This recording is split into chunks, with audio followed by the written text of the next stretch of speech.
ప్రియులారా ఒక సంగతి మర్చిపోకుడి, ఏమనగా ప్రభువు దృష్టికి ఒక్క దినము 1000 సంవత్సరముల వలెను, 1000 సంవత్సరములు ఒక్క దినము వలెను ఉన్నవి. కొందరు ఆలస్యమని ఎంచుకున్నట్లు ప్రభువు తన వాగ్దానమును గూర్చి ఆలస్యం చేయవాడు కాడు గాని ఎవడును నశింపవలనని చేయింపక అందరూ మారు మనసు పొందవలనని కోరుచు మీ ఎడల దీర్ఘశాంతం గలవాడై ఉన్నాడు. హల్లెలూయా. ప్రియమైన దేవుని పిల్లలారా, ఈ తరంలో మనుషులు ఎలా ఆలోచిస్తా ఉన్నారో మొదటి శతాబ్దంలో కూడా మనుషులు అలానే ఆలోచిస్తా ఉంటారు.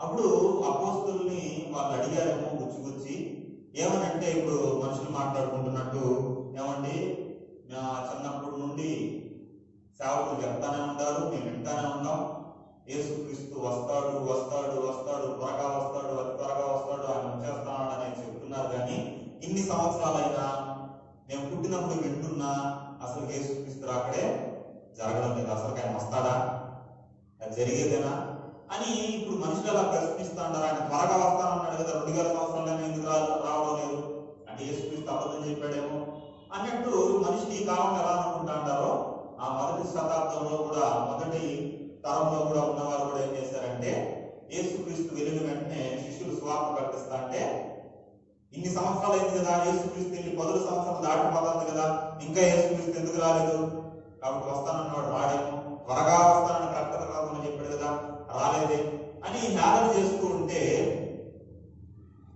పేతురు చెప్తున్నాడు ఏమనంటే, ఆయన ఎందుకు ఆలస్యం చేస్తున్నాడంటే, వస్తానన్నవాడు త్వరగా వస్తానన్నవాడు ఎందుకు ఆలస్యం చేస్తున్నాడంటే మిమ్మల్ని బట్టి, హల్లెలూయా, మీ గురించే. ఎందుకంటే ఇప్పుడైనా రక్షింపబడతారేమో, లేదా వచ్చే సంవత్సరమైనా రక్షింపబడతారేమో, 10 సంవత్సరాల తర్వాత లేదా మరో తరమైన రక్షింపబడతాదేమో, ఈ తరం నశించిపోయినా అని ఆయన వేచి చూస్తూ మనుషుల రక్షణార్థం కొరకు ఆయన వెయిట్ చేస్తూ ఉంటే, ఆయన ఏం చేస్తున్నాడంటే దీర్ఘశాంతం వహిస్తా ఉంటాడు అనేసి వాక్యం చెప్తా ఉంది. హల్లెలూయా. కాబట్టి ఆయన మనుషులు మారిన తర్వాత రావాలనేసి ఆయన అనుకుంటాడు. ఇంకొక ఆలోచన ఏమనుకుంటారంటే, అందరూ మారిన తర్వాత వస్తాడేమో యేసుక్రీస్తు అనేసి కూడా అనుకోవద్దండి.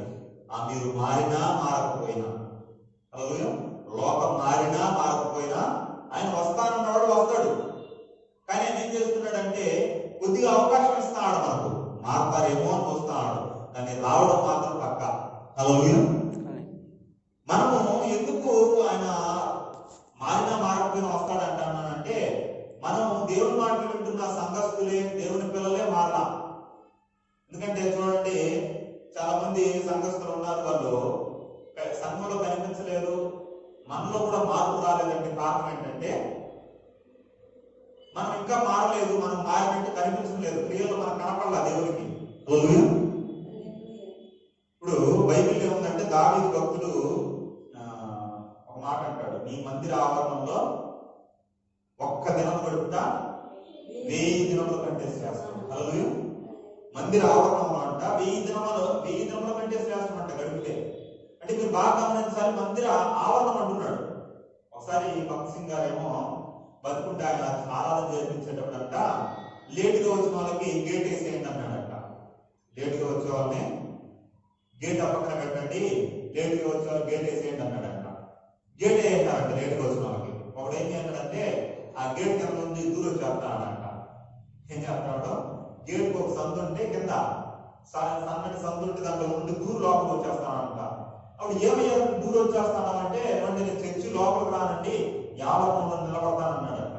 ఎందుకంటే నీ మందిర ఆవరణంలో ఒక్క దినం గడుపుతా 1000 దినముల కంటే శ్రేష్టం. అంటే మందిరం లోపల కాదు, మందిర ఆవరణంలో ఉంటేనే ఆశీర్వాదం అంట. హల్లెలూయా. మందిరంలోకి వస్తే, అతి పరిశుద్ధ స్థలంలోకి వస్తే, అంటే దావీదు కాలంలో మందిరం ఎలా ఉండేది అంటే 3 భాగాల్లో ఉండేది. ఆవరణము, పరిశుద్ధ స్థలము, అతి పరిశుద్ధ స్థలం. ఉదాహరణకు అది ఆవరణం అనుకుంటే ఇది పరిశుద్ధ స్థలం, ఇది అతి పరిశుద్ధ స్థలం. అంటే ఇక్కడికి ఎవరు వచ్చేవాళ్ళు అంటే, ప్రధాన యాజకుడు వచ్చేవాడు పోయేవాడు. సముఖ బల్ల, దీపక వృక్షం ఇలాంటివన్నీ ఆడ ఉండేవి. ఈడ అతి పరిశుద్ధ స్థలం ఏముండేదంటే మందసపు పెట్టి ఉండేది.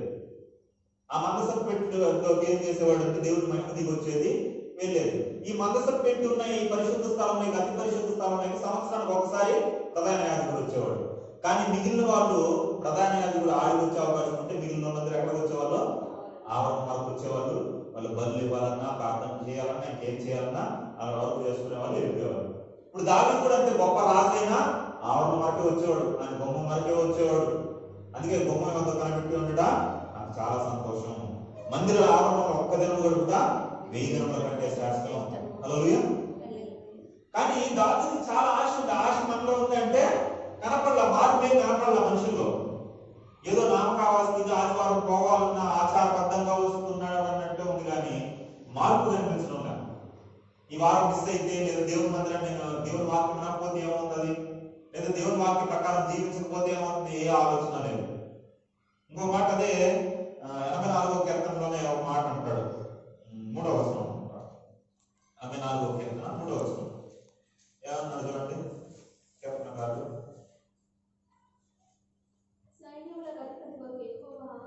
నా రాజా, నా దేవా, నీ బలిపీఠం వద్దనే పిచ్చుకలకు నివాసము దొరికెను. పిల్లలు పెట్టుటకు వానకోవెలకు గూటి స్థలము దొరికెను. ఈ మందిరమునందు నివసించు వారు ధన్యులు, వారు నిత్యము నిన్ను స్తుతించుదురు. ఆమేన్. హల్లెలూయా. అంటే అప్పుడున్న కోరాహు కుమారులు, కోరాహు అంటే కోరాహు వంశం వాళ్ళు మోషేను తిరుగుబాటు చేయడం బట్టి భూమి నిలబెట్టి వాళ్ళు మింగేసింది కోరాహు దాతాను వాళ్ళ కుటుంబాన్ని. కానీ వాళ్ళ పిల్లలు వారి వైపు మగ్గు చూపకుండా దేవుని వైపు ఉన్నారేమో. వాళ్ళ మిగిలిన వాళ్ళు దేవుని స్తుతిస్తే అలా మాట్లాడుతూ అంటారు. ఏమంటున్నారు? అయ్యా, నీ బలిపీఠం వద్ద నేను పిచ్చుకలకు నివాసం దొరికిందంట. అంటే వాళ్ళు తొంగి చూశారనమాట. లోపల వచ్చే అవకాశం లేదు కదా, మందిరం ఎలా ఉందో అలా చూశారేమో. చూసినప్పుడు వాళ్ళకు ఒక విచిత్రం కనపడింది. ఏం కనపడిందంటే, పిచ్చుకలు ఏం చేస్తారంటే ఆయన మందిరం నివాసం చేస్తానంట. అరే రే, దేవుని మందిరంలో పిచ్చుకలకు నివాసం ఉంది కదా. మళ్ళీ ఇటు చూస్తే ఇక్కడే ఉందంట, వానకోయిలు ఉందంట. ఇక్కడ వానకోయిలు ఉంది. వానకోయిలు ఉండడం కాదంట, అదేం చేసిందంట, పిల్లలు కూడా పెట్టిందంట. హల్లెలూయా. వానకోయిలు ఉండి గూడు పెట్టి, గుళ్ళో గుడ్లు పెట్టి, గుడ్లని పిల్లలు చేసి ఫ్యామిలీగా ఉందంట వానకోయిల. హల్లెలూయా. దాన్ని బట్టి చాలా బాధపడిపోయినారు. అయ్యో, మనకి ఆ అవకాశం లేదే, వానకోయిలు ఉండే అవకాశం మనకు లేదే అని బాధపడ్డారు. కానీ ఆ అవకాశాన్ని మనకిచ్చాడు. నువ్వు మందిర ఆవరణలో ఉండేది కాదు, నేరుగా మందిరంలోకే వచ్చేయచ్చు. మందిరం నుండి దేవుడిని ఆరాధించవచ్చు. నువ్వు రావాలి. వానకోయిలు ఏ రీతికైతే వానకోయిలో ఉందంట, పిల్లలు ఉంటాయి. ఇప్పుడు నువ్వు కూడా ఏం చేయాలి? వానకోయిలా లాగా నువ్వు ఉండాలి. నీ గుడ్లు అంటే పసిగుడ్లు, అలా పసిగుడ్లు ఉంటాయి చూడండి, ఆ గుడ్లు కూడా వచ్చాయన్నమాట మందిరానికి. హల్లెలూయా. పిల్లలు అందరూ కూడా. కానీ ఈ పసిగుడ్లు ఎవరున్నాయంటే, చాలా పసిగుడ్లు అంతే కదా, పసిగుడ్లు చిన్నపిల్లలు పసిగుడ్లు అంటారు కదా. ఆ పసిగుడ్లు, ఆ చిన్నపిల్లలు ఎక్కడున్నారంటే దేవుడి మందిర ఆవరణలు లేరు. ఎక్కడున్నారు? టీవీల దగ్గర, సెల్ ఫోన్ల దగ్గర, గోళ్ళు ఆడుకుంటా, మందు షాపుల దగ్గర ఆడ తిరుగుతా అంటారు. ఎక్కడ ఉండాల్సింది ఎక్కడ ఉన్నాయి చూడండి. హల్లెలూయా. చూడండి, దావీదుకున్న ఆశ, కోరాహు కుమారులకున్న ఆశ మనకు లేదు. దేవుని పిల్లలైన వారికి లేదు. ఈ రోజు మందిరం తప్పిపోతే ఏమవుతుందన్న ఆలోచన లేదు. దేవుడు ఎంత బాధపడతాడు, ఆయన సంఘాన్ని కలుసుకోకపోతే ఎంత ఆశీర్వాదాన్ని పోగొట్టుకుంటాను అన్న ఆలోచన ఎవరికి లేదు. హల్లెలూయా. కాబట్టి ఆయన ఏం చేస్తాడంటే ఆలస్యం చేస్తాడు. ఇంకా మాట్లాడేమో ఆయన ఆలస్యం చేస్తాడు. హల్లెలూయా. ప్రియమైన దేవుని పిల్లలారా, ఇంకొక మాట మనం చూసినట్లయితే మత్తయి సువార్త 24వ అధ్యాయము 14వ వచనం. మత్తయి సువార్త 24:14. మరియు ఈ రాజ్య సువార్త సకల జనులకు సాక్షాత్తమై లోకమందంతటను ప్రకటింపబడును. అటు తర్వాత అంతము వచ్చును. హల్లెలూయా. మీరు ఒక గుర్తుపెట్టుకోవాలి, నువ్వు మారినా మారకపోయినా ఆయన రావడం కన్ఫర్మ్. మనం మారం. అంటే నేనేమనుకుంటానంటే, బైబిల్లో చాలా భయంకరులు మారిపోయారు. ఒక చోట 7 దయ్యాలు పట్టిన ఒక స్త్రీ ఉంది. ఆ స్త్రీ ఏమైపోయింది తెలుసా? మారింది. హల్లెలూయా. 7 దయ్యాలు పట్టిన స్త్రీ మారింది. ఇంకొక చోట చూస్తే శానాలయం పట్టిందంట. అంటే శాన అంటే ఒక పెద్ద సమూహం. దాన్ని 2000 అనొచ్చు, కొంతమంది 4000 అంటారు, కొంతమంది 6000 అంటారు. అంటే అన్ని వేల దయ్యాలు ఒక వ్యక్తిలో ఉన్నాయి. ఆ వ్యక్తి దగ్గరికి యేసుక్రీస్తు వెళ్తే ఆ వ్యక్తి ఆ దయ్యాలు పోగొట్టుకొని మార్పు చెందాడు, యేసుక్రీస్తుని వెంబడించాడు. హల్లెలూయా. అంటే 7 దయ్యాలు పట్టిన వాళ్ళు మారిపోయినారు, సేనా దయ్యం పట్టిన వాడు మారిపోయాడు, కానీ మనం మారలా. అంటే మనలో ఎన్ని దయ్యాలు ఉంటాయో. హల్లెలూయా. మనలో ఎన్ని దయ్యాలు ఉంటాయో మిమ్మల్ని మీరే పరీక్షించుకోండి, మిమ్మల్ని మీరే ప్రశ్నించుకోండి. మన జీవితాలు మార్చబడాలి, మన జీవితాలు దేవుడికి మహిమకరంగా మార్చబడాలి. మనం ఏం చేయాలంటే సువార్త చెప్పాలి. ఎందుకు ఆయన రాక ఆలస్యం అవుతుందంటే మిమ్మల్ని బట్టే, మనల్ని బట్టే. మనం మారతామని, మనం మారిన వాళ్ళకి సువార్త చెప్తామని. మారిన వాళ్ళకి సువార్త చెప్తామా? చెప్పం. హల్లెలూయా. చూడండి ఇక్కడ ఏమంటున్నాడు, లోకమందంతా సాక్షాత్తుగా ఈ రాజ్య సువార్త ప్రకటించబడాలి. సువార్త, సువార్త అంటే మంచి వార్త. హల్లెలూయా.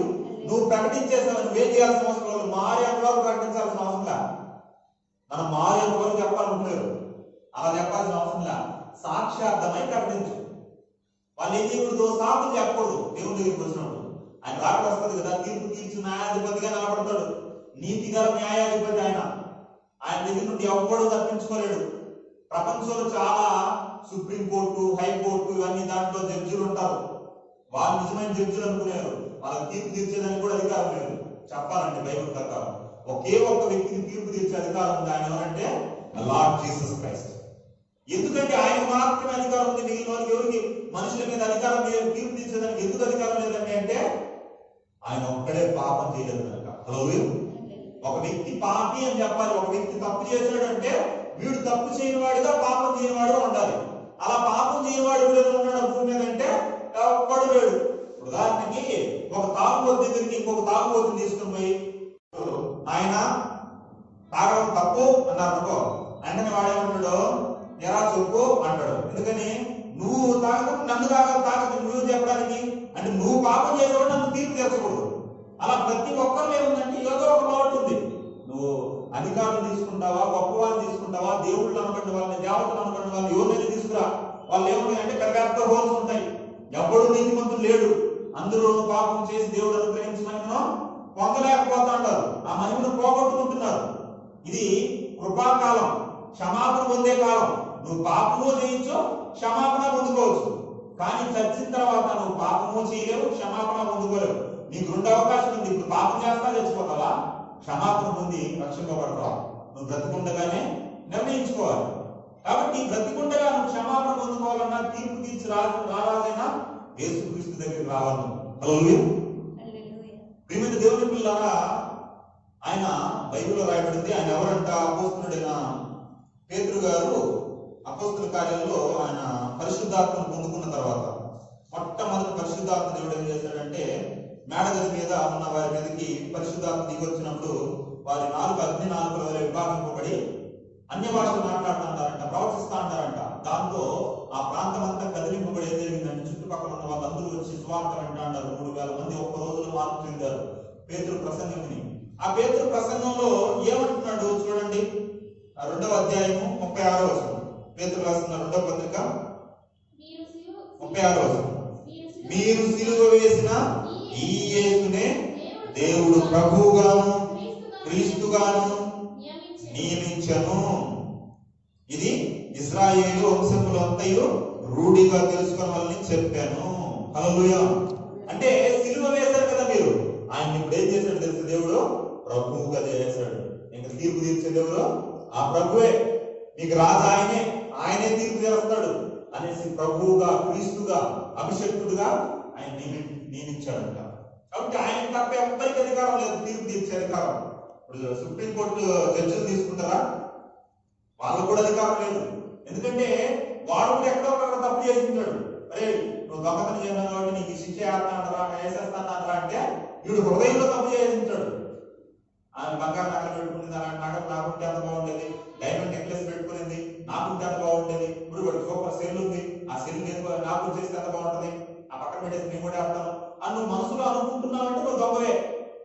అలా ఏదో ఒక రీతిగా ప్రతి ఒక్కరు తప్పు చేసినాడే. వాడు ఎవరైనా సుప్రీంకోర్టు న్యాయాధిపతి అయినా సరే. ఇంకోటి ఏంటంటే విచిత్రం ఏంటంటే ఈ న్యాయాధిపతి నీతి గల న్యాయాధిపతి. ఏమా ఏ న్యాయాధిపతికి పెట్టలేని పేరు ఏం పేరంటే బైబిల్లో ఉన్న ఈ న్యాయాధిపతి నీతి గల న్యాయాధిపతి. హల్లెలూయా. నీతి తప్పడేనా, మనకి తన మన భేదాలు లేవు. తీర్పు తీరుస్తాడు. ఇప్పుడు వీడు తప్పు చేసిన ఇతన్ని క్షమించలేకపోతా ఉంటారు. మనుషులు ఎలాంటి వాళ్ళు అంటే మనం తప్పు చేస్తాం కానీ తను ఏం చేయలేం, క్షమించలేం. నువ్వు పాపే కానీ వాడు నీ ఎడల తప్పిదం చేశాడని, పాపం చేశాడని వాడిని క్షమించలేకపోతాను, వాడిని కనికరించలేకపోతున్నాం. కానీ ఆయన ఎలాంటి వాడు అంటే అలాంటి వాడు కాదు. ఆయనలో పాపమే లేకపోయినా, ఆయన పాపమే చేయకపోయినా పాపైన వ్యక్తిని ఏం చేస్తున్నాడో క్షమించేస్తున్నాడు. పాపిని క్షమించలేకపోతున్నాడు కానీ పాపం చేయని ఆయన పాపిని క్షమిస్తున్నాడు. బైబిల్లో ఒక సంఘటన మనం చూస్తే ఇశ్రాయేలు ప్రజలు ఏం చేశారంటే, ఈ ప్రధాన యాజకులు, శాస్త్రులు, పెద్దలు వీళ్ళందరూ ఏం చేశారంటే కలిసి యేసుక్రీస్తు మీద ఎంతేద్దాము, ఆయన అందరి దగ్గర మర్చిపోయి తీర్చేసుకుంటాడు అనేసి ఏం చేస్తున్నారంటే రెడ్ హ్యాండెడ్ గా ఒక స్త్రీని పట్టేసుకున్నారు. ఎవరు పట్టేసుకున్నారు? రెడ్ హ్యాండెడ్ గా ఒక వ్యభిచారం చేస్తాను ఒక స్త్రీని పట్టేసుకున్నారు. ఇప్పుడు పట్టేసుకుని యేసుక్రీస్తు అయితే తీసుకుని వచ్చేన్నారు. పడదామా వద్దా, పడదామా వద్దా, పడదామా వద్దా, రాళ్ళు చేతులు పెట్టుకొని ఊపుకుంటా ఉన్నారు. పడదాం పడదాం పడదాం అనేసి క్రికెట్ లో బౌలింగ్ చేసినట్టు కొట్టేద్దాం, ఆయన దగ్గరికి వెళ్ళినా కొట్టేద్దాం అని ఊపుకుంటూ వచ్చినారు. ఇప్పుడు ఆయన దగ్గరికి తీసుకుని వచ్చేటప్పుడు నిజంగా మీరు న్యాయం కలిగిన వ్యక్తులు అయితే ఏం చేయాలి? ఇద్దరు తీసుకురావాలి. ఎవరు తీసుకురావాలి?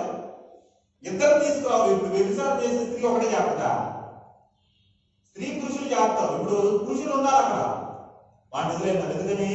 వాడు లంచం ఇచ్చాడో తెలియదు, అధికారో తెలియదు, మొత్తానికి ఏం చేయాలంటే వాడిని వదిలేన్నారు. ఈ స్త్రీ దొరికిపోయింది, పాపం అమ్మాయి గారు నేను పట్టుకొని వచ్చేసాను. పట్టేసుకొని వచ్చేసి యేసుక్రీస్తు దగ్గర ప్రశ్నిస్తాండారు. యేసు ప్రభువా నువ్వు బోధపడు అంటాడావు, గొప్ప గొప్ప సంగతులు చెప్తాడావు, ఇప్పుడు మేమేం చేస్తామంటే ఆయన నిరిగించేద్దాం, ఆయన చుక్కులు పెట్టేద్దాం అనేసి ఏం చేయాలంటే ప్రశ్నిస్తాండారు. ధర్మశాస్త్రం ప్రకారం వ్యభిచారం చేయబడిన స్త్రీని రాళ్ళతో కొట్టాలి. కాబట్టి ఇన్ని రాళ్ళతో కొట్టాలా వద్దా? కొట్టాలి అన్నాడు అనుకో, ఏమైపోతాడు? వాళ్ళు చెప్పినట్టు రాళ్ళతో కొట్టాలా వద్దా అన్నాడు. కొట్టద్దు అన్నాడు అనుకో ఒక ప్రాబ్లం ఉంది, కొట్టాలి అన్నాడు అనుకో ఒక ప్రాబ్లం ఉంది. రెండు కష్టమే, కొట్టమన్నా కష్టమే, కొట్టద్దన్నా కష్టమే. ఏం చేయాలి? మనమైతే బుర్ర తెలియపోయేది, ఏం చేయాలి అర్థమయ్యేది కాదు.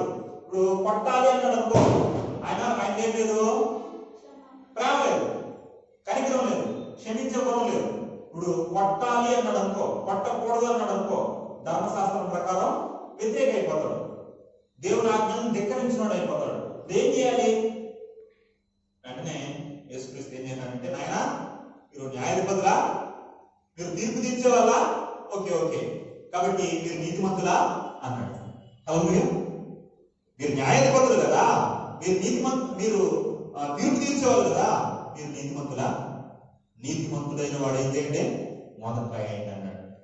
మీరు తీర్పు తీర్చడానికి బాగానే వచ్చేసారు, న్యాయం తీర్చడానికి బాగానే వచ్చేసారు, కానీ నీతిమంతుడైన వాడు, ఏ పాపం చేయని వాడు మొట్టమొదటి రాయి ఆయన మీద ఏంటి అన్నాడు. ఏం చేశారంట? చిన్నల నుండి వృద్ధుల వరకు, అంటే చిన్న పిల్లలు పాపం చేయని వాళ్ళే, యవనస్తులు, వృద్ధులు అందరూ పాపం చేయని వాళ్ళే. కొట్టేద్దాం చంపేద్దాం అని చూసినారు, కానీ అక్కడ వచ్చేసరికి ఎవడికి చేయలేదా?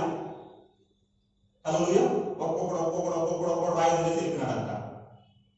ఇప్పుడు ఒకే ఒక్కడు మిగిలినాడు అక్కడ, రాయితో పట్టగలిగిన అధికారం కలిగిన ఒకే ఒక్కడు మిగిలినాడు. ఎవరు? యేసుక్రీస్తు ఒక్కడు మిగిలినాడంట. బైబిల్లో రాయడం ఆయన ఒక్కడే మిగిలినాడంట. అంతే. పాపంతో సవాల్ చేస్తే పాపంలో పోటీ పెట్టి ఎవరిలో గెలుస్తారంటే పోటీ పెట్టారంట. అన్నిటికీ డామినేట్ చేసే అవకాశం ఉంటుంది, పోటీ పడే అవకాశం ఉంటుంది. ఇప్పుడు క్రికెట్ లో అనుకోండి, క్రికెట్ లో ఇన్ని రన్స్, ఇన్ని స్పీడ్ బౌలింగ్ ఇలాంటివి ఉంటాయి. దాన్ని రికార్డ్ బద్దలు కొట్టిన వాళ్ళు ఉంటారు, లేదా రన్స్ దగ్గరికి వెళ్ళిన వాళ్ళు ఉంటారు, దాంట్లో పార్టిసిపేట్ చేసిన వాళ్ళు ఉంటారు. కానీ ప్రపంచంలో ఎవ్వరు కూడా పార్టిసిపేట్ చేయాలి, దీంట్లో పాపంతో పోటీ పడే దాంట్లో పార్టిసిపేట్ చేయాలి. పార్టిసిపేట్ కాదు కదా, పార్టిసిపేట్ చేయడానికి కుర్చీ చేస్తే కుర్చీలో కూడా కూర్చోవాలా. ఇంక పార్టిసిపేట్ లేకపోతే దాన్ని జయించేవాడా? ఎవడు లేడు, ఒకే ఒకటి జయించినాడు. ఎవరు?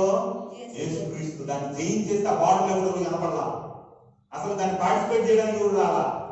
అలా జయించేశాడు కనుక ఆయన ఒక్కడే నిలబడ్డాడు పాపం లేని వ్యక్తిగా. ఇప్పుడు ఆయన మాత్రమే ఆమె రాళ్ళతో కొట్టగలడు, కానీ కొట్టాడా? కొడలా. అమ్మా నేను నిన్ను క్షమిస్తాను, ఇంకెప్పుడు పాపం చేయక, ఒక వ్యభిచార స్త్రీని అమ్మా అని సంబోధించి ఎప్పుడు రావద్దు, మళ్ళీ ఇక్కడ రావద్దు అనేసి క్షమించేశాడు. పాప అయిన వ్యక్తి పాపని క్షమించలేకపోతాడు, కానీ నీతిమంతుడైన వాడు పాపిని క్షమించేశాడు. పాపం చేయని వాడు పాపిని క్షమించేశాడు. హల్లెలూయా.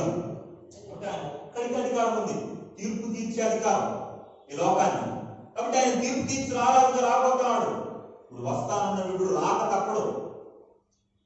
ఇప్పుడు వచ్చినప్పుడు మనం ఏం చేయాలి? ఆయన రావాలంటే మనం ఒక పని చేయాలి.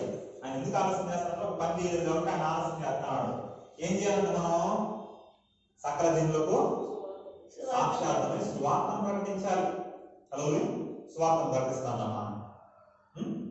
మన సొంత వార్తను ప్రకటిస్తానమ్మా. వాళ్ళు ఏమైనా సువార్తను ప్రకటిస్తాంటారంటే వాళ్ళు అంతే. వాళ్ళు బుడబుక్కురోడు కాదన్నమాట. వాళ్ళు బుడబుక్కురోడు ఏం చేస్తాడంటే రాత్రి పగటిపూట లేదా మధ్యాహ్నం అలా వస్తాడనమాట, లేదా తెల్లకి వస్తాడు. వచ్చేసి బుడబుక్కం అప్పపలకు జగరప్పపలకు అనేసి వచ్చేసి ఇంటి వాళ్ళు నిద్రపోతా అంటే, అమ్మ మీ ఇంటిలో ఆ అమ్మ దయ్యం కూర్చోండి అంటాడు. బుడబుక్క అని వెళ్ళిపోతాడు. ఈయనకు నిద్ర పట్టదు. అమ్మో మన ఇంట్లో మూల దయ్యం కూర్చోందంట అని అనుకుంటా ఉంటే మాసం చెప్తాడు. బుడబుక్కని వచ్చేసి వాడు వచ్చేసరికి అయ్యారు దాన్ని దయ్యం అనగొట్టాలంటే ఏం చేయాలండి అనేసి బియ్యమో డబ్బు వేసి వాడి దగ్గర తాయితీ పెట్టించుకుంటారు. సేమ్ అలాగే మన బ్యాచ్. మనప్పుడు ఏమంటున్నాడు, ఒక ఆయన మందులు ఏం చేస్తున్నాడంటే, నేను వీడియో చూశాను, ఏమంటాడంటే నా అకౌంట్ లో ఇంత డబ్బు వేసి 10,000 అంత వేసేస్తే నీ అకౌంట్ లో లక్షలు పడ్డలో అంటాడు. ఏంటంట ఆయన అకౌంట్ 20,000 వేస్తే అంట లేదా 10,000 వేస్తే అంట, ఆయన అకౌంట్ లో లక్షలు పడ్డం చూసినాడంట.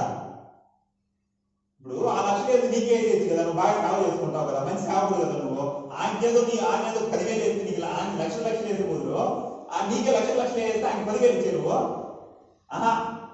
చూడండి ఎలాంటి మాయం చేస్తాడు. చూడండి గజకర్ణ గోకర్ణ టక్కు టమారా విద్యలో మనోళ్ళు చేస్తానన్నారు. హల్లెలూయా.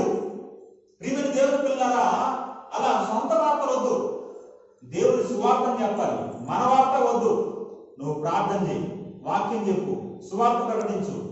ప్రార్థన చేస్తున్నామంటే ఆత్మల కోసం ఏమైనా ప్రార్థన చేస్తున్నావా? ఏం చేయండి?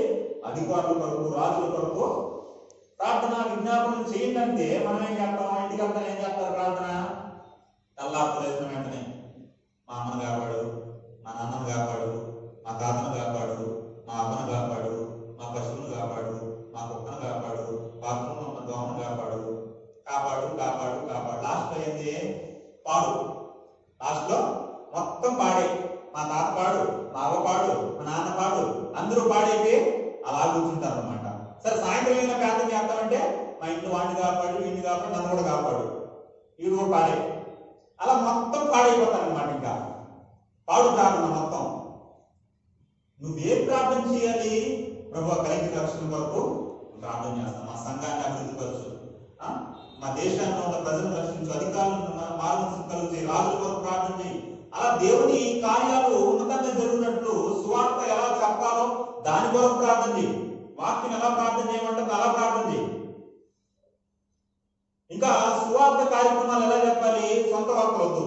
కొంతమంది సువార్త చెప్పమంటే ఏం చేస్తారంటే పబ్లిక్ లో నిలబడి రాముడు దేవుడు కాదు, యేసు దేవుడు అంటాడు. ఇప్పుడు వాడు సువార్త ఉండదు, ఇంకా మొత్తం దుర్వార్తే. హల్లెలూయా. ప్రియమైన దేవుడి పిల్లలు, దేని గురించి చెప్పాలి? నువ్వు యేసుక్రీస్తు ప్రేమ గురించి చెప్పు, యేసుక్రీస్తు మంచితనం గురించి చెప్పు. ఇప్పుడు వాడి షాప్ లో పప్పు బాలేదు, వీడి షాప్ లో కందిపప్పు బాలేదు, వాడి భార్య ఇలాంటిది అని చెప్పే బదులు నీ కందిపప్పు బాగుందనుకో, నీ షాప్ బాగుందనుకో, నీవు బాగుందనుకో, నీ దగ్గర కొనుక్కుంటారు. అలాగే వాడి గురించి చెప్పాల్సిన అవసరం కాదు. ఇప్పుడు 2 2 6 కాదు, 2 2 8 కాదు, 2 2 10 కాదు, ఇవన్నీ చెప్పాల్సిన అవసరం ఉందమ్మా. 2 2 ఎంత? 4 చెప్తే అయిపోయా. 2 2 6 కాదు, 2 2 10 కాదు, 2 2 20 కాదు, ఇవన్నీ చెప్పాల్సిన అవసరం లేదు. వాస్తవంగా సత్యాన్ని సత్యం ఉన్నట్టు 2 2 4 అని చెప్పి వాడు ఈజీగా అర్థమైపోతుంది. ఇప్పుడు నువ్వు వాళ్ళందరి గురించి వాడి దేవుడు కాదు, వీడి దేవుడు కాదు, వాడి దేవుడు అవసరం లేదు. నువ్వేం చేయొచ్చు? ఈజీగా సువార్త చెప్పేటప్పుడు యేసుక్రీస్తు గొప్పతనం చెప్పు, యేసుక్రీస్తు ప్రేమ గురించి చెప్పు. ఆయన ప్రేమించాడు. ఎంత ప్రేమించాడంటే ఆయన 2 చేతులు చాచి తలవాల్చి ప్రాణం పెట్టేటట్టుగా ఆయన ప్రేమించాడయ్యా. నీకోసం ఆయన ప్రాణాన్ని పెట్టేశాడయ్యా. ఆయన ప్రేమ గురించి చెప్పు. హల్లెలూయా. ఆయన గొప్పతనం గురించి చెప్పు, ఆయన దైవత్వం గురించి చెప్పు. ఈజీగా అర్థమవుతుంది వాళ్ళకి. ప్రియమైన దేవుడి పిల్లల సువార్త ఏమైనా చెప్తాడమా? సువార్త చెప్పే విధానం ఏంటంటే ఏమన్నా మాకు చెప్పేది రాదంటే మనం చెప్పకపోతే చెప్పే వాళ్ళైనా పంపించాలి. మనం చెప్పలేకపోతున్నాం, మాకు పనులు ఉందండి, పిల్లలు ఉన్నారండి, కుటుంబం ఉందండి, నేను చెప్పలేకపోతున్నాను, దేవుడు సేవ చేయాలని కానీ దేవుడు పని చేయాలని కానీ నేను చేయలేకపోతున్నాను, దేవుడు ఆశీర్వాదం ఎలా పొందుకోవాలంటే నువ్వు చేయలేనప్పుడు చేసే వాళ్ళని పంపించు, వాళ్ళని ప్రోత్సహించు. నువ్వు వాళ్ళని ప్రోత్సహిస్తూ ఆర్థికంగా కానీ ఏదో ఒక రీతికి వాళ్ళని సహాయం చేసి వాళ్ళని సేవలు ఉంచావంటే వాళ్ళు దేవుని మందిరానికి ఎంతమందిని అయితే నడిపిస్తారు, దాంట్లో సగం ఆత్మలు నీ దగ్గరకు వస్తాయి. అది దేవుడు నీ దృష్టితో చూస్తాడు. హల్లెలూయా. ఇంకా సువార్త ఎలా ప్రకటించవచ్చు అంటే, ఇప్పుడు మనకు చాలా డేస్ వస్తూ ఉంటాయి కదా. ఏం డేస్ అంటే బర్త్డే, డెత్ డే, ఇంకా ఇంకేం డేస్ ఉన్నాయన్నా? ఇండిపెండెన్స్ డే, లేదా teachers day, mothers day, fathers day, స్త్రీల డే, లేడీస్ డే కూడా వచ్చిందంటే ఇంకా చాలా వచ్చేస్తాయేమో. ఇలా అన్ని చాలా పిల్లల డే అన్నిటికీ ఉన్నాయి కదా. ఇప్పుడు వీటన్నిటికీ చిల్డ్రన్స్ డే ఇవన్నిటికీ మనం డే వచ్చినప్పుడు ఏం చేయాలంటే చాలా మంది ఏం చేస్తారంటే కేకులు కట్ చేసుకోని కేకలు వేసి సంబరం చేసుకుంటే ఇంట్లో ఇచ్చేస్తా ఉంటారు. దాని బదులు ఏం చేయి, ఆ డేస్ వచ్చినప్పుడు బర్త్డే ఏదో వచ్చినప్పుడు ఆ వీధిలో ఉంటావు, నన్ను వీరు భోజనాలు ఏర్పడి నన్ను వీరు వాక్యం చెప్పించామనుకో వాళ్ళందరూ మాట్లాడాలని చెప్పడం. ఇప్పుడు బైబిల్లో మీరు ఏం చేయాలంటే సాక్షాత్మే సువార్తను ప్రకటించమన్నాడు. ఎందుకు? ఎక్కడెక్కడ ఉండిపోయినారు దేవుని పిల్లలు, వాళ్ళందరూ మారాలి. అందుకని దేవుడు వెయిట్ చేస్తాడు. అందరూ మారతారని కాదు, అందరూ మారరు. ఆయన సంకల్పంలో ఆయన పిల్లలుగా కొంతమందిని దేవుడు నిర్ణయించాడు. మీకు తెలుసో తెలియదు, పరలోకం వెళ్ళే వాళ్ళు కూడా ఇప్పుడు డిసైడ్ అయిపోయినారు. హల్లెలూయా. ఇప్పుడు ఎంతమంది పరలోకం వెళ్తారో యేసుక్రీస్తు అందరికీ దేవత గురించి అందరి గురించి తెలుసు. సంఘంలో ఎంతమంది ఉన్నారు, ఎవరు వెళ్తారు, ఎవరు కూడా ఆయనకి తెలుసు. డిసైడ్ అయిపోయింది. ఎందుకంటే భవిష్యత్తు తెలుసు ఆయనకి. ఇతడు వెళ్తాడు, ఇతడు దేవుని కొరకు నిలబడతాడు, వస్తాడు అనేసి ఆయన తెలుసు భవిష్యత్తు. కాబట్టి ముందుగానే డిసైడ్ అయిపోయింది కదా. కాబట్టి ఆయన నిర్ణయించిన వాళ్ళు రక్షింపబడతారు, మిగిలిన వారికి సాక్షాత్మై ప్రకటింపబడతారు. సాకులు చెప్పకుండా వాళ్ళకి దేవుని వాక్యం అందుతుంది. కాబట్టి ఆ పని చేయి. కొంతమంది అయితే ఆయన దగ్గర వాళ్ళు అన్ని జనుల దగ్గరికి వెళ్ళడానికి ఇష్టపడరు. కొంతమంది బ్రదర్ వాళ్ళ ఇంటికి వాళ్ళు ఇంట్లో విగ్రహాల పటాలన్నీ పెట్టుకుంటారు కదా, వాళ్ళ ఇంటికి ఎలా బ్రదర్ వెళ్ళేది, వాళ్ళ ఇంట్లో ఎలా బ్రదర్ ఫోన్ చేసేది, వాళ్ళ ఇంట్లో ఎలా బ్రదర్ తాగేది, వాళ్ళతో ఎలా బ్రదర్ మాట్లాడేది అనుకుంటా ఉంటారు. నేనేమంటానంటే ఇప్పుడు కొంతమంది హోటల్ పెట్టింటారు. మధ్యకాలంలో ఒక హోటల్ చూసిన, గణేష్ హోటల్ అని చూసిన. ఆ గణేష్ హోటల్లో ఏం చేస్తారు, ఇప్పుడు హోటల్స్ అన్ని హోటల్స్ ఏం చేస్తారు తెలుసా, వాడు పటాలు పెట్టుకుంటాడు. ఇది మంటేసిన వెంటనే ఆ స్టవ్ మంటేసిన వెంటనే ఏం చేస్తాడంటే దానికి గోపం వేస్తాడు, గల్లా పెట్టి గోపం వేస్తాడు, వచ్చిన వాళ్ళందరికీ గోపం వేస్తా ఉంటాడు, ఎలిగిచ్చేస్తాడు ఆ సాంబ్రాన్ని. ఇప్పుడు వాడన్నిటికీ గోపం వేసి నీకు పెట్టినప్పుడు ఇడ్లీ బాగుంది, సాంబార్ బాగుంది, అన్ని వేసినప్పుడు ఆ గణేష్ వాటిలో ఇడ్లీ భలే ఉంటుంది, దోశ గొప్పగా ఉంటుంది అని వాడు విగ్రహాలైనా వాడు గోపం వేసిన వాడి దాంట్లో తిన్నప్పుడు దేవుని పిల్లల్ని దేవుడి దగ్గర నడిపించడానికి ఏదో వాళ్ళ ఇంటికి వెళ్ళడానికి నీకు ఎందుకు ఇబ్బంది? బియ్యం మూట మీద ఏముంటది, లక్ష్మీదేవి బొమ్మ ఉంటది, మనోడు తీసుకుని దాన్ని చక్కగా వండుకొని చేస్తాడు. కదా వాళ్ళ ఇంటికి మాత్రం వెళ్ళకూడదు పెట్టాలి అంటాడు. ఆ నూనె ప్యాకెట్ మీద ఆంజనేయుడు గద పెట్టుకుంటాడు. ఆ నూనె ప్యాకెట్ తో నూనె పోసుకునేసి తెరపా తీసుకుని హ్యాపీగా తినేస్తా ఉంటాడు. కానీ వాళ్ళ ఇంటికి వెళ్ళకూడదు కదా అనేసి అంటూ ఉంటాడు. హల్లెలూయా. ప్రియమైన దేవుని పిల్లలు అందరి ఇళ్ళకి వెళ్ళాలి, అందరితో మనం ప్రేమగా మాట్లాడాలి. ఇక్కడ సంఘస్థులు వస్తాడారా, వాళ్ళు కూడా తారతమ్యాలు చూపించకూడదు. వాళ్ళు పేదల ధనవంతుల మనతో బాగా మాట్లాడతారా, మనతో బాగా మాట్లాడవద్దు. దేవుని పిల్లలకు మనం ఏం చేయాలంటే అందరితో ప్రేమగా మాట్లాడాలి. చాలా మంచి వ్యక్తి అండి ఆ వ్యక్తి, వ్యక్తితో మాట్లాడితే నెమ్మది కలుగుతుందండి, చాలా సమాధానంగా ఉంటుందండి, వాళ్ళతో కూర్చుంటే చాలండి, ఉన్న బాధంతా మర్చిపోతామండి అన్నంత రీతిగా మనం ఏం చేయాలంటే దేవుని పిల్లలుగా క్రీస్తు పోలికగా మనం మాట్లాడాలి, క్రీస్తు ప్రేమను మనం కనపరచాలి. హల్లెలూయా. కాబట్టి ఆ రీతిగా మనం ఏం చేయాలంటే క్రీస్తు పోలికలకు మనం మార్చబడి ఆయన సువార్తను మనం ప్రకటించాలి. అందుకే ప్రపంచంలో ఉన్న మానవాళ్ళందరి భారాన్ని ఆయన భరించి, ఇజ్రాయెల్ దేశంలో చాలా మంది అనుకుంటారు ఆయన ఆ దేశంలో పుట్టాడండి, మన దేశస్తుడు కాదండి, ఆయన అమెరికా వాళ్ళ దేవుడు అంటే అంటూ ఉంటారు. ఆయన అమెరికా వాళ్ళ దేవుడా? ఆయన అమెరికా వాళ్ళ దేవుడు అస్సలు కాదు. మీకు తెలుసో తెలియదో, మన సువార్త ఎప్పుడు వచ్చింది తెలుసా మన దేశానికి? 2000 సంవత్సరాల క్రితమే వచ్చింది. ఎవరు తీసుకొని వచ్చినారు? తోమా గారు తీసుకొని వచ్చినారు. కానీ అమెరికాకి ఎప్పుడు వెళ్ళింది? మన తర్వాత వెళ్ళింది, కొన్ని వందల సంవత్సరాల తర్వాత. కానీ వాళ్ళు దేవుడు ఏంటంటే తీసుకుని వచ్చిన వాళ్ళు, ఇప్పుడు నాన్న ఎవరు అనేది ఎవరు పరిచయం చేస్తారో? అమ్మ పరిచయం చేస్తారు. అలానే వాళ్ళు ఏం చేశారంటే బ్రిటిష్ వాళ్ళు వచ్చి మనకు పరిచయం చేశారు. పరిచయం చేయడం తప్పు కాదు, కానీ వాస్తవం ఏంటంటే సువార్త వాళ్ళకన్నా ముందే మనకు వచ్చింది. వాళ్ళు తర్వాత తెలుసుకున్నా, వాళ్ళు అందరూ కూడా దేవుడిని సత్యదేవుడిని గ్రహించారు, వాళ్ళు తెలుసుకున్నారు. మనకు తర్వాత మనం దేవుడిని నమ్ముకున్నాం. అంతేకాని వ్యత్యాసం ఏం లేదు. అమెరికా వాళ్ళ దేవుడు అయిపోయాడు, ఆయన అందరికీ దేవుడే. ఇప్పుడు అమెరికా వాళ్ళ దేవుడు అవడానికి అమెరికాలో పుట్టాడు ఆయన. ఎక్కడ పుట్టాడు ఆయన? ఇజ్రాయెల్ దేశంలో పుట్టాడు. మీకు తెలుసో తెలీదో, ఇజ్రాయెల్ దేశానికి అమెరికాకి ఎంత దూరం తెలుసా? 9,000 కిలోమీటర్లు. ఎన్ని వేల కిలోమీటర్లు? 9,000 కిలోమీటర్లు. ఇప్పుడు అమెరికా ఇజ్రాయెల్ దేశానికి మన దేశానికి ఎంత దూరం అంటే 5,000 కిలోమీటర్లు. ఇప్పుడు ఇజ్రాయెల్ ప్రజలు దేవుడు అమెరికా వాళ్ళకి దగ్గరగా ఉన్నాడా, ఇండియాకి దగ్గరగా ఉన్నాడా? మనకే దగ్గరగా ఉన్నాడు. ఇప్పుడు అమెరికా ఖండంలో పుట్టాడా, ఆసియా ఖండంలో పుట్టాడా? మన ఖండంలో పుట్టినా మన దేశానికి దగ్గరగా ఉన్న మన దేవుడిని పట్టుకొని అమెరికా వాళ్ళ దేవుడు అంటారు వీళ్ళు. ఇంకోటి ఏంటంటే, దేవుడు అనే పదం ఒక ప్రాంతానికో, ఒక దేశానికో, ఒక రాష్ట్రానికో, ఒక వీధికో, ఒక ఇంటికో సంబంధించింది కాదు. దేవుడు అంటే ఈ దేవుడే. హల్లెలూయా. దేవుడు అంటే అందరికీ దేవుడే. ఆయన భూమి మధ్యలో పుట్టి అట్టాన్ని ఏం తెలియపరిచాడంటే, మీకు తెలుసో తెలియదు, ఇజ్రాయెల్ దేశం ప్రపంచ పటానికి మధ్యలో ఉంటుంది. భూమికి మధ్యలో ఉండే భాగం ఏంటంటే ఇజ్రాయెల్ దేశం. ఆ ప్రాంతంలో ఆయన పుట్టాడు. అందుకే బైబిల్లో కూడా అసలుకి ఈ టెక్నాలజీ రాకముందే, అసలు ఈ పరిజ్ఞానం రాకముందే ఇజ్రాయెల్ దేశం ఎక్కడుందో బైబిల్లో రాయబడింది. చూడండి, ఎహెజ్కేలు గ్రంథం చివరికి మాటలు చూసుకుని మనం ముగించుకున్నాం. ఎహెజ్కేలు గ్రంథము 38వ అధ్యాయము 12వ వచనం. ఎహెజ్కేలు గ్రంథము 34వ అధ్యాయము 12వ వచనం.